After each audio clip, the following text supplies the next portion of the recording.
লাখ টাকা দে। কস বন্ধু এত টিয়া লাগে?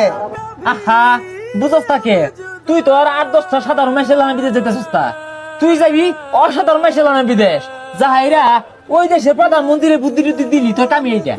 15 লাখ টাকা দিয়ে বিদেশ যায়, বেতন কত দিব? আরে পাগল বন্ধু, বেতনের চিন্তা করতেছে।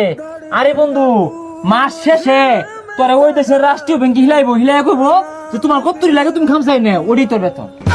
আচ্ছা বন্ধু, আমার কালকে পাঠানোর ব্যবস্থা হয়? আচ্ছা অসুবিধা নাই, কালকে এবার আইরো। তুই এক কাজ করিস, টিয়া পয়সা ভুলে আমার হাতস খাইনাও দেখতাম না। এক কাম কর, ওই তুই ওর লগে যা, যাইরা ওই যে কি দে না দে আইন না, তুই ওটা সাইড অফিসে জমা দিয়ে হারাইস। আমার হাদিস তা ওগুলো জানি না আমি। 5,000 টাকা তো যাই রো, তুই চাপান খাইস। 5,000 টাকা দিয়ে গেলো চা খাই লেগা, চা পরে খাইরো, আমি টেহারা দিতাছি। 15 লাখ টাকা দিছি, আমার তো নিঃস্ব বানাই লয়ে গেছে গা, কোনো তো ধরতেছে না।